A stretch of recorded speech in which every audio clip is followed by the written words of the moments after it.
यह एक ऐसी दुनिया है जहाँ पैसों की कोई वैल्यू नहीं, यहाँ टाइम ही सब कुछ है। यहाँ अगर आपको कोई चीज खरीदनी है तो आपको उस चीज के बदले अपनी जिंदगी का कुछ टाइम देना पड़ेगा, तब जाकर आप उस चीज को खरीद पाएंगे। लेकिन इस दुनिया में एक अच्छी जिंदगी गुजारने के लिए आपके पास टाइम का होना भी जरूरी है, क्योंकि यहाँ जब किसी इंसान की एज 25 साल तक पहुंच जाती है तो उस इंसान के हाथ पर 1 साल का टाइम स्टार्ट हो जाता है। जिस पल काउंटडाउन 0 हुआ उसी पल वह इंसान खत्म। अमीरों के पास इतना टाइम था कि वह 1000 साल की जिंदगी भी जी सकते थे। अमीरों ने खुद के लिए एक अलग दुनिया बना ली थी जहां वो लोग एक सुकून भरी जिंदगी गुजार रहे थे। लेकिन वहीं दूसरी तरफ गेटो सिटी में रहने वाले गरीब लोग दिन रात मेहनत करके खुद के लिए टाइम कमाते थे, नहीं तो उनकी जिंदगी खत्म हो जाएगी। इन्हीं गरीबों की बस्ती में विल नाम का एक लड़का रहता था जिसकी घड़ी में सिर्फ 23 घंटे ही बचे थे। विल अपनी मॉम के साथ रहता था। अब क्योंकि 25 साल के बाद उम्र रुक जाती है, इसीलिए उसकी माँ 50 साल की होकर भी बहुत जवान दिख रही थी। आज विल की माँ का 50वां जन्मदिन था। विल अपनी मॉम का बर्थडे सेलिब्रेट करने के लिए पिछली रात ओवर टाइम करके एक शैंपेन की बोतल लाया था। यह देखकर विल की मॉम बहुत खुश हो जाती है और वो विल से कहती है कि मैं अपने पोतों को देखना चाहती हूँ, तुम किसी लड़की को डेट क्यों नहीं करते? जिस पर विल जवाब देता है कि इन सब चीजों के लिए टाइम किसके पास है। विल की मॉम ने उससे कहा कि इलेक्ट्रिसिटी बिल और बैंक से लिया हुआ लोन कल की डेट तक मुझे क्लियर करना होगा, नहीं तो हमें फाइन पड़ सकता है। इसीलिए अब मैं जा रही हूँ और कल रात तक सभी बिल्स और बैंक के लोन्स जमा करवा कर वापस आऊंगी। उसने कहा कि मेरे पास सिर्फ 3 दिन का टाइम है। इलेक्ट्रिसिटी बिल और बैंक का लोन चुकाने में मेरे पास लगभग सारा टाइम खर्च हो जाएगा, इसीलिए कल शाम को तुम जरूर बस स्टॉप पर मेरा इंतजार करना, ताकि मेरा सारा टाइम खत्म होने से पहले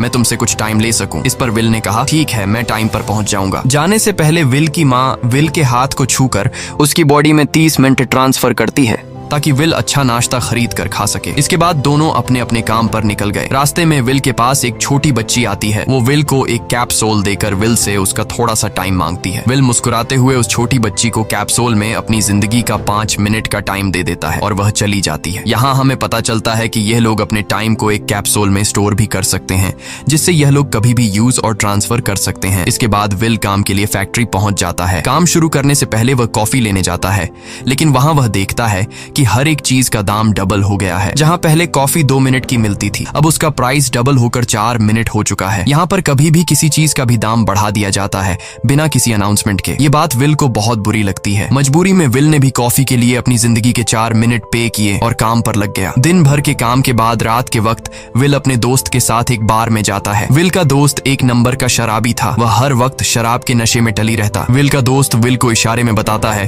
कि वह आदमी सबको फ्री में दारू पिला रहा है और उसके पास बहुत ज्यादा टाइम है। ये सुनकर विल ने जब उस आदमी की तरफ देखा तो उसे चारों तरफ से लड़कियों ने घेरा हुआ था। विल की जब उस आदमी की घड़ी पर नजर गई तो उस आदमी के पास 116 साल का टाइम था। ये देखकर विल समझ जाता है कि यह आदमी ग्रीनिच सिटी से है, क्योंकि गेटो सिटी में लोगों के पास ज्यादा से ज्यादा 2 दिन का टाइम होता है। विल उस आदमी के पास आया और उसे वार्न करने लगा कि यहाँ पर तुम्हें नहीं होना चाहिए था। यहाँ चोरों का खतरा है, ये लोग तुम्हें मारकर तुम्हारा टाइम चुरा लेंगे, इसलिए जल्दी से यहाँ से निकल जाओ। लेकिन वो आदमी विल की बातों को सीरियस नहीं लेता और उसे इग्नोर करके ड्रिंक करने लग जाता है। तभी उस बार में फोर्टिस नाम का एक गैंगस्टर अपने ग्रुप के साथ आया, जिसे देखकर सारे लोग बाहर निकल भागे। दरअसल यह शहर के सबसे बड़े गुंडे हैं जो लोगों से जबरदस्ती टाइम चुराते हैं। विल का दोस्त विल को पकड़कर ले जाने लगा, लेकिन विल ने जाने से इनकार कर दिया और वहां एक कोने में छिपकर सब कुछ देखने लगा। फोर्टिस उस अमीर आदमी से उसका सारा टाइम लूटने आया था। फोर्टिस उस अमीर आदमी को चैलेंज करता है कि चलो पंजा लड़ाते हैं और जो हारेगा वह अपना सारा टाइम जीतने वाले को दे देगा। ये टाइम फाइट आर्म रेसलिंग की तरह थी, जिसमें 2 लोगों को एक दूसरे की कलाई पकड़नी होती थी। जिस भी इंसान की कलाई नीचे होती थी उसका टाइम घटने लगता था और वो टाइम उस आदमी के हाथ में ट्रांसफर होने लगता था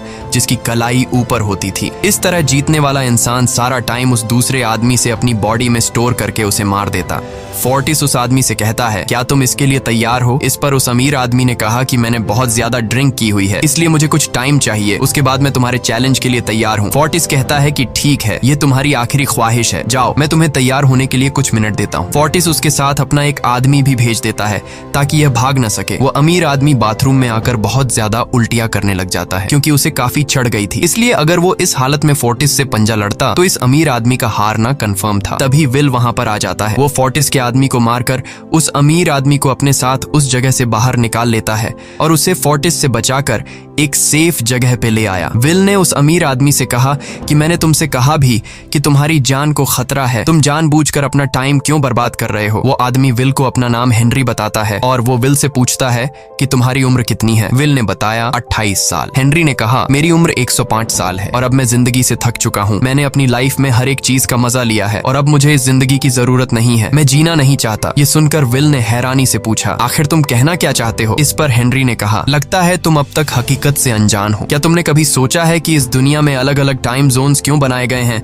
आखिर क्यों तुम्हारे टाइम जोन गेटो में किसी भी वक्त चीजों के दाम और टैक्स बढ़ा दिए जाते हैं? दरअसल महंगाई जानबूझकर बढ़ा दी जाती है ताकि गरीब लोग मरते रहें और उनकी मौत का फायदा ग्रीनविच टाइम जोन के अमीर लोगों को होता रहे। असल में ये सारा सिस्टम उन्हीं का बनाया हुआ है। जरा सोचो, वहाँ ग्रीनविच टाइम जोन में लोगों के पास जीने के लिए हजारों साल हैं, लेकिन यहाँ गेटो में तुम लोग हर रोज जीने के लिए मेहनत मजदूरी करते हो। ऐसा इसलिए है क्योंकि उन्होंने तुम्हें यह करने के लिए मजबूर किया है। वो लोग तुम लोगों को ज्यादा टाइम देना ही नहीं चाहते ताकि तुम लोग मजबूरी में उनके लिए काम करते रहो। वो लोग महंगाई बढ़ाकर तुम्हें ज्यादा से ज्यादा टाइम खर्च करने पर मजबूर करते हैं ताकि तुम्हारे टाइम से वो हमेशा की जिंदगी जी सकें। उन्होंने अपनी जिंदगी का हर एक दिन गरीबों की मौत से इकट्ठा किया है और मैं ऐसी जिंदगी बिल्कुल भी नहीं जीना चाहता जो किसी गरीब मजबूर इंसान की मौत से मिली हो। ये सब सुनकर विल समझ गया कि हेनरी बहुत ही नेक दिल इंसान है। हेनरी ने विल से आगे पूछा, अगर तुम्हारे पास मेरे जितना टाइम होता तो तुम क्या करते? विल ने मुस्कुराकर कहा कि सबसे पहले मैं बार बार टाइम को देखना छोड़ देता, क्योंकि उस वक्त भी विल के पास सिर्फ 18 घंटे होते हैं। वो सोने से पहले, सोने के बाद, खाना खाते टाइम हर वक्त अपनी घड़ी देखता रहता है, क्योंकि मुझे डर लगता है कि कहीं मेरा टाइम खत्म न हो जाए और मैं मर न जाऊं। विल कहता है कि मेरी मॉम घर संभालने के लिए बहुत ज्यादा मेहनत करती है। अगर मेरे पास तुम्हारी तरह इतना ज्यादा टाइम होता तो मैं अपनी मॉम के लिए ग्रीनविच सिटी में एक अच्छा घर खरीदता और हम दोनों वहाँ पर खुशी से जिंदगी गुजारते। इसके बाद विल ने हेनरी से कहा, आज रात हमें यहीं रुकना होगा, सुबह तक खतरा टल जाएगा, तब तुम वापस अपने घर लौट जाना। इसके बाद ये दोनों सो जाते हैं। सुबह उठकर हेनरी देखता है कि विल अभी भी सो रहा है। वो विल के पास आता है और उसके पास जितना भी टाइम होता है वो सारा का सारा विल को ट्रांसफर कर देता है और अपने पास कुछ ही मिनट बचाकर एक ब्रिज के ऊपर जाकर बैठ जाता है। विल जब नींद से जागा तो उसने देखा कि हेनरी वहां से जा चुका है।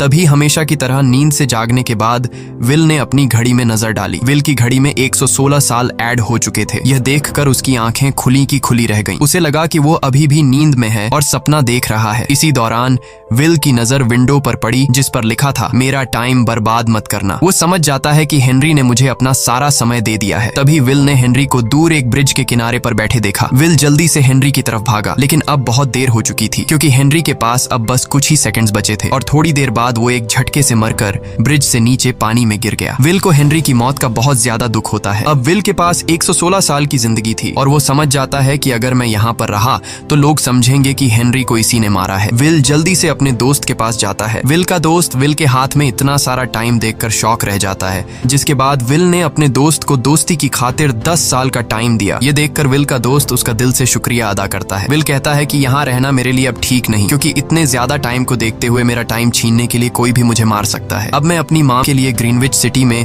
एक अच्छा सा घर खरीद सकता हूँ और वहाँ पर एक सेफ लाइफ गुजारूंगा। जिसके बाद विल अपने दोस्त को गुड बाय कहकर वहाँ से निकल जाता है और सीधा उस बस स्टॉप पर जाकर मॉम का इंतजार करने लगता है, जहाँ 2 दिन पहले उसकी मॉम ने उससे कहा था कि मैं इलेक्ट्रिसिटी का बिल और बैंक का लोन चुकाकर इस बस स्टॉप पर पहुंचूंगी। दूसरी तरफ विल की मॉम सारे लोन और बिल्स भरने के बाद घर लौटने के लिए बस में चढ़ी, पर तभी उसे पता लगा कि एक ही दिन में बस की टिकट के दाम डबल हो गए थे। पहले जहां टिकट 1 घंटे में आती थी वहीं अब प्राइस 2 घंटे हो गया था। ये देखकर विल की मॉम बहुत ज्यादा परेशान हो जाती है क्योंकि विल की मॉम के पास सिर्फ 1.5 घंटा बचा था। विल की मॉम बस ड्राइवर से रिक्वेस्ट करती है कि अगले स्टॉप पर मेरा बेटा उसे बाकी का टाइम दे देगा, लेकिन बस ड्राइवर ने साफ इनकार कर दिया और कहा कि अगर टाइम नहीं है तो फिर पैदल चली जाओ। लेकिन विल की मॉम को पता था कि अगला बस स्टॉप बहुत दूर है, अगर वह पैदल भी जाती है तो उसे पहुंचने में 2 घंटे लगेंगे। उस वक्त बस में ढेर सारे पैसेंजर्स सवार थे। विल की मॉम ने उनसे भी रिक्वेस्ट की पर किसी ने भी उनकी मदद नहीं की। इतने में ही बस वहां से निकल गई। विल की मॉम रेचल के पास ज्यादा टाइम नहीं बचा था, इसलिए वह दौड़ती हुई पैदल घर की तरफ भागने लगी। दूसरी तरफ विल अपनी मॉम के लिए फूलों का गुलदस्ता लिए बस स्टॉप पर उनका इंतजार कर रहा था, क्योंकि आज उसे अपनी मॉम का बर्थडे सेलिब्रेट करना था। बस जब उस स्टॉप पर पहुंची तो कई सारे पैसेंजर्स उतर आए, पर उनमें से विल की मॉम नहीं थी। विल यह देखकर परेशान हो जाता है और उसे समझ आ गया कि जरूर उसकी मॉम मुसीबत में है। वह उसी वक्त अपनी मॉम की तलाश में भागा। उधर रेचल के पास अब कुछ ही मिनट बचे थे। वह रास्ते में आने वाली गाड़ियों और लोगों के घरों का दरवाजा पीट पीट कर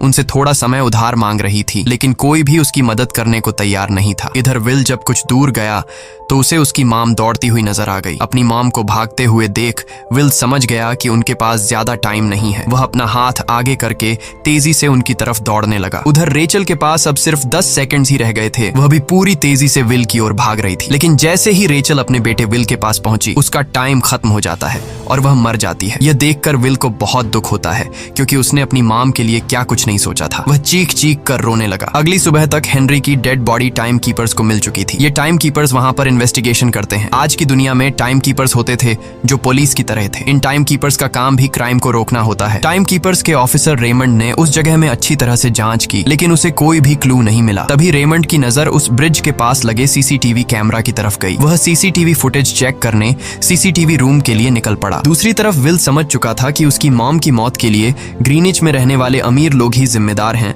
जिन्होंने गेटो शहर के लोगों को एक एक सेकंड का मोहताज बना दिया है। अब विल उनसे बदला लेने ग्रीनिच की तरफ निकल पड़ा और यहाँ से होती है असल कहानी शुरू। ग्रीनविच सिटी में एंटर होने के लिए विल को 1 साल का टाइम खर्च करना पड़ा और ग्रीनिच सिटी जा पहुंचा। वहाँ जब विल ने अमीर लोगों का लाइफस्टाइल देखा तो उसकी आंखें खुली की खुली रह गईं। वहाँ लोगों के पास इतना टाइम था कि वो लोग मरने का नाम तक भूल गए थे। यहाँ पर अमीर लोग के बॉडीगार्ड के पास भी 100 साल से भी ज्यादा का टाइम था। ये देखकर विल गुस्से से लाल हो जाता है, क्योंकि विल जिस शहर से आया था वहाँ पर लोगों के पास सिर्फ 24 घंटे की जिंदगी थी। विल वहाँ एक महंगे होटल में रुकता है। खाना खाते दौरान एक बहुत ही खूबसूरत लड़की विल को देखती है, जैसे उसे विल पसंद आ गया हो। दूसरी तरफ टाइम कीपर रेमंड हेनरी की मौत के वक्त का सीसीटीवी फुटेज चेक कर रहा था। तभी उसे फुटेज में विल दिखाई देता है। हालांकि कैमरा ने हेनरी को ब्रिज से गिरते हुए रिकॉर्ड नहीं किया था, लेकिन उस फुटेज में विल ब्रिज के पास खड़ा नजर आ रहा था, जिससे रेमंड को विल पर शक होने लगा। इसलिए रेमंड ने अपनी टीम को विल के बारे में जानकारी इकट्ठा करने को कहा। रिसर्च के दौरान टाइम कीपर्स को यह बात पता चल जाती है कि विल नाम का एक आदमी बहुत सारा टाइम खर्च करके ग्रीनविच सिटी में एंटर हो गया है, जिससे रेमंड को यह बात कंफर्म हो जाती है कि विल ने ही हेनरी को मारा है। रेमंड उसी वक्त अपनी टीम के साथ ग्रीनविच शहर की ओर रवाना हो गया। दूसरी ओर ग्रीनविच शहर में विल एक कैसीनो में आया, जहाँ कुछ अमीर लोग पोकर खेल रहे थे। विल भी उनके साथ बैठ जाता है। एक नए आदमी को देखकर ये लोग उस पर हंसने लगते हैं, लेकिन विल गैम्बलिंग में माहिर था।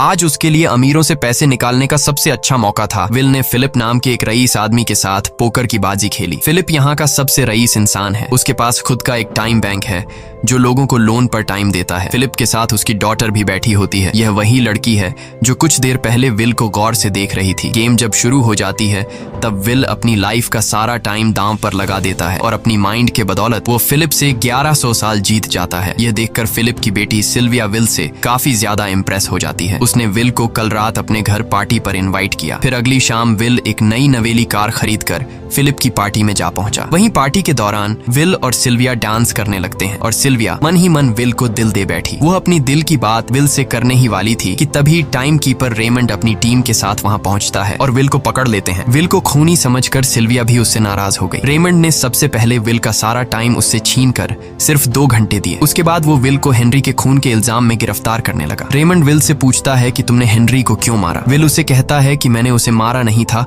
बल्कि वो खुद जीना नहीं चाहता था, इसलिए उसने मुझे 116 साल दिए और बाद में उसने खुद की जान ली। लेकिन रेमंड विल की बात पर यकीन नहीं करता। विल समझ जाता है कि रेमंड मुझे हेनरी के झूठे केस में फंसाकर उम्र भर कैद के लिए मुझे जेल में डाल देगा, इसलिए वह मौका देखते ही रेमंड के आदमियों को मारकर खुद को आजाद कर लेता है और उनकी बंदूक लेकर सिल्विया को बंदी बना लिया। सिल्विया को ढाल बनाकर विल उसे साथ लेकर भाग निकला और रेमंड और उसके आदमियों को चकमा देता हुआ वापस गेटो शहर आ पहुंचा। इस दौरान विल के पास टाइम काफी कम बचा था। उसने सिल्विया से कुछ टाइम उधार मांगा, लेकिन सिल्विया ने उसे 1 सेकंड भी देने से इनकार कर दिया, क्योंकि वह भी उसे हेनरी का खूनी समझ रही थी। इसलिए वो और तेजी से गेटो शहर की तरफ कार दौड़ाता है ताकि वहां पहुंचकर किसी से टाइम उधार ले सके। जल्दबाजी में उसका ध्यान आगे सड़क पर बिछी कंटीली तारों पर नहीं पड़ता, जिससे टकराते ही विल की कार ब्रिज से नीचे गिर जाती है। इस एक्सीडेंट में विल और सिल्विया बेहोश हो गए। असल में रास्ते में वह कांटे फोर्टिस और उसकी गैंग ने बिछाए थे। फोर्टिस ने देखा कि सिल्विया के पास 10 साल का टाइम था। वो सिल्विया का सारा टाइम चुरा कर वहां से निकल जाते हैं। इतने में ही विल और सिल्विया को होश आया। सिल्विया ने जब अपने हाथ की तरफ देखा तो वो परेशान हुई, क्योंकि उसके पास सिर्फ 30 मिनट ही बचे थे और विल के पास भी कुछ मिनट ही बचे थे। पर फिर भी उसने सिल्विया को अपने कुछ मिनट दिए, जिससे इन दोनों का टाइम बराबर हो गया। इसके बाद विल सिल्विया को लेकर जल्दी से अपने दोस्त के घर जाता है, जिसे उसने 10 साल दिए थे। जब उसके दोस्त की वाइफ ने दरवाजा खोला और उसने विल को देखा तो उसने विल से नाराजगी जताते हुए कहा, तुम्हारे दिए हुए 10 साल ने मेरे हस्बैंड की जान ले ली। उसने सारा टाइम शराब में उड़ा दिया, जिससे उसकी मौत हुई। ये सुनकर विल मायूस हो गया, लेकिन अब इन इन दोनों के पास भी ज्यादा टाइम नहीं था। अगर यह दोनों जल्दी से कुछ नहीं करते तो इनकी भी मौत पक्की थी। तभी विल ने सिल्विया के कानों में ईयरिंग देखी जो हीरे की थी। उसे बेचकर विल और सिल्विया को 2 दिन का टाइम मिल गया। इसके बाद विल सिल्विया को लेकर फोन बूथ पर आया। उसने सिल्विया के पिता फिलिप को कॉल किया और बताया कि उसकी बेटी अब तक सही सलामत है। उस वक्त रेमंड भी फिलिप के पास ही मौजूद था और विल को भी पता था कि रेमंड भी वहाँ मौजूद है। विल ने सिल्विया को छोड़ने के बदले 10,000 साल का टाइम मांगा और वो 10,000 साल टाइम बैंक के जरिए गरीब लोगों में बांटने को कहा और कल सुबह तक का टाइम दिया। हालांकि फिलिप के लिए यह रकम कुछ भी नहीं थी, पर फिलिप किसी भी कीमत पर गरीबों को टाइम नहीं देना चाहता था। इधर विल सिल्विया को अपने घर ले आया जहाँ पर दोनों सुबह होने का इंतजार कर रहे थे। इसी दौरान सिल्विया ने विल से पूछा कि उसकी फैमिली कहाँ है। इस पर विल ने बताया कि पिछली रात ही टाइम न होने की वजह से मेरी माँ की डेथ हुई। ये सुनकर सिल्विया को बहुत बुरा लगता है और उसे एहसास होता है कि यहाँ गरीब लोग हर पल मौत के डर में जीते हैं। उन्हें एक दिन का टाइम कमाने में कितनी मेहनत करनी पड़ती है। अगली सुबह बैंक खुलते ही विल और सिल्विया खिड़की से बैंक पर नजर रखने लगे, लेकिन बैंक ने गरीबों में टाइम नहीं बांटा। सिल्विया यह देखकर बहुत मायूस हो गई कि टाइम के आगे उसके पिता के लिए अपनी बेटी की भी कोई कीमत नहीं थी। अब सिल्विया को समझ आ गया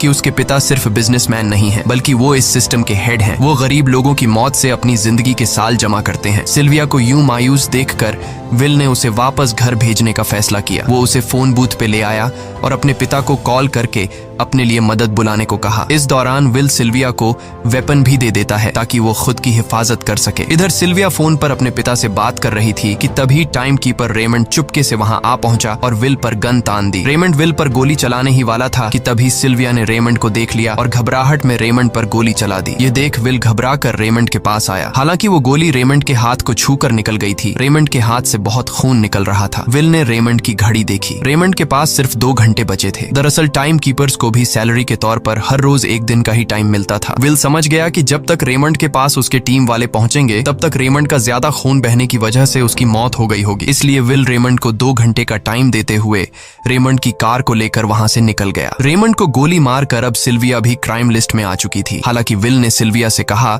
कि वो अभी इन सब से निकल सकती है, लेकिन ग्रीनिच में सिल्विया की जिंदगी पिंजरे में कैद पंछी की तरह थी। उसके पिता फिलिप ने उस पर बहुत सारी पाबंदियां लगा दी थीं, पर यहाँ आकर उसे आजादी का एहसास हो रहा था क्योंकि यहाँ वो अपनी मर्जी की मालिक थी और सिल्विया समझ जाती है कि यहाँ पर लोगों के साथ गलत हो रहा है। अब वह भी गरीबों को उनका हक दिलाने में विल के साथ थी। विल और सिल्विया ने मिलकर अमीरों को लूटना शुरू कर दिया। सिल्विया जो कि ग्रीनिच सिटी के चप्पे चप्पे से वाकिफ थी, इसलिए इन दोनों ने प्लान बनाया कि वो ग्रीनिच सिटी में बैंक से टाइम कैप्सूल चुराएंगे और उनको गरीबों में बांट देंगे। सिल्विया ने सबसे पहले अपने पिता फिलिप के कई सारे बैंक्स में डाका डाला क्योंकि फिलिप ने गरीबों की मौत से वह सारा टाइम इकट्ठा किया था। इन दोनों ने तिजोरी से सभी टाइम कैप्सूल एक बैग में पैक करके वहां से निकल गए और उन्हें गरीबों में बांटने लगे। इतनी बड़ी चोरी करने के बाद अब सरकार भी इन दोनों से तंग आ चुका था, इसीलिए सरकार ने इन दोनों के सर पर 10 साल का टाइम इनाम रख दिया। ये खबर सुनते ही गैंगस्टर फोर्टिस अब इन दोनों को कुत्ते की तरह ढूंढने लगा, लेकिन विल और सिल्विया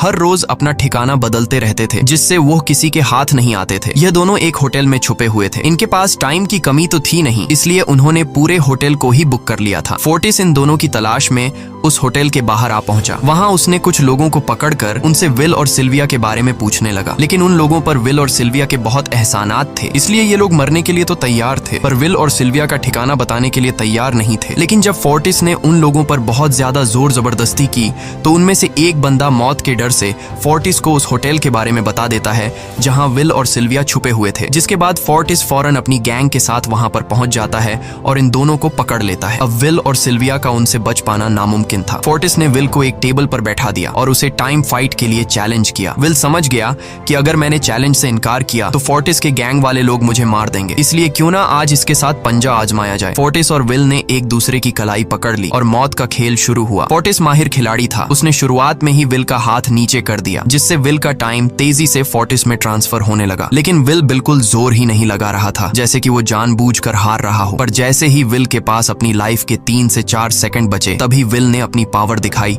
और एक झटके से फोर्टिस का हाथ नीचे कर दिया। फोर्टिस की आंखें खुली की खुली रह गईं। वो पूरा जोर लगाकर अपना हाथ ऊपर करने की कोशिश कर रहा था, लेकिन विल की ताकत के आगे वो ढीला पड़ चुका था। ये देख फोर्टिस के आदमियों का ध्यान फोर्टिस की घड़ी पर अटक गया। अब उनका बॉस मरने वाला था। इतने में ही मौका पाकर विल ने अपने जूते से गन निकाली और पलक झपकते ही फोर्टिस के सारे आदमियों को शूट कर दिया, क्योंकि अगर वो ऐसा नहीं करता तो वो लोग उसे मार देते। इसी के साथ फोर्टिस का टाइम 0 हो गया और वह भी मारा गया। विल और सिल्विया जल्दी से वहां से भाग निकले। इसी दौरान उन्होंने देखा कि अमीरों ने सारा खेल पलट दिया था। विल और सिल्विया ने गरीबों में जितना भी टाइम बांटा था उसकी वैल्यू अब कुछ भी नहीं रही थी, क्योंकि अमीरों ने महंगाई के दर को कई गुना बढ़ा दिया था। यह देख विल हारा हुआ महसूस करने लगा और उसे लगा कि मैं कभी भी इन गरीबों को उनका हक नहीं दिला सकूंगा। उसने सिल्विया से कहा कि अब सब खत्म हो चुका है। अगर वो लोगों में 1000 साल भी बांट दें तो अमीर लोग महंगाई को और ज्यादा बढ़ा देंगे, जिससे लोगों की हालत कभी नहीं सुधर पाएगी। सिल्विया ने कहा कि कोई तो रास्ता होगा। इस पर विल ने कहा कि हमें लाखों साल चुराकर इन लोगों को देने होंगे, तब जाकर हम लोग महंगाई को कंट्रोल कर सकते हैं। हालांकि यह इतना आसान नहीं था, पर सिल्विया ने इसके लिए एक प्लान सोच रखा था। अगली ही सुबह जब फिलिप अपने बॉडीगार्ड्स के साथ ऑफिस पहुंचा, तभी सिल्विया वहां आई और उसने अपने पिता से कहा कि वो सरेंडर करना चाहती है। तब सारे गार्ड्स ने सिल्विया पर गन तान दी, लेकिन तभी वहां पीछे से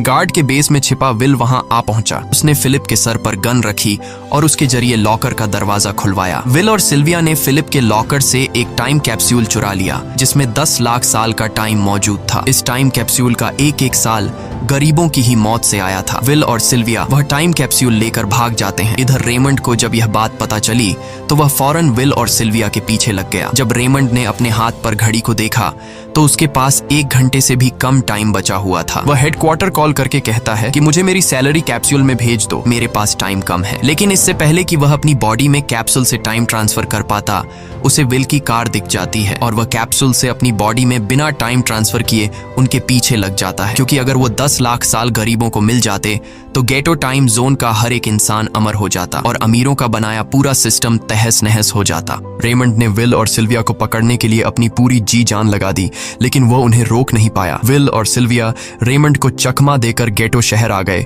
और वह टाइम कैप्सूल एक बच्ची के हाथों में सौंप दिया। उन्हें पता था कि रेमंड सीधा हमारे पीछे गीटो शहर पहुंचेगा, इसलिए उन्होंने इस जगह को छोड़कर एक सुनसान जगह पर चले गए। उधर उन्होंने गीटो शहर के लोगों में लाखों साल बांटकर उन्हें अमर कर दिया था, लेकिन खुद इन दोनों के पास बहुत ही कम टाइम बच जाता है। बदकिस्मती से उसी पल रेमंड ने उन्हें पकड़ लिया। रेमंड ने विल को धमकी देते हुए कहा, अगर तुम्हें अपनी जान प्यारी है तो चुराया हुआ सारा टाइम वापस कर दो। तब विल ने उसे अपनी घड़ी का समय दिखाया। विल और सिल्विया के पास कुछ ही मिनट बचे थे। विल ने रेमंड से कहा, कहीं तुम भूल तो नहीं गए? याद है जब तुम मरने वाले थे तो मैंने तुम्हें कुछ टाइम उधार दिया था। टाइम तो तुम्हें मुझे वापस करना चाहिए। यह सुनकर रेमंड को याद आया कि विल और सिल्विया को पकड़ने की जल्दी में उसने अपने टाइम पर ध्यान ही नहीं दिया। जब उसने अपनी घड़ी पर नजर डाली तो उसके पास सिर्फ 5 सेकंड ही बचे थे, जो देखते ही देखते 0 हो गए और रेमंड मारा गया। विल और सिल्विया रेमंड से तो बच गए थे, पर इन दोनों के पास भी अब सिर्फ एक मिनट ही बचा था। ऊपर से उस सुनसान इलाके में उनकी मदद करने वाला भी अब कोई नहीं था। उन्हें अपनी मौत साफ नजर आ रही थी। इन दोनों ने मायूस होकर एक दूसरे को गले लगाया और तभी विल को रेमंड की कार नजर आई। विल फौरन कार की तरफ भागा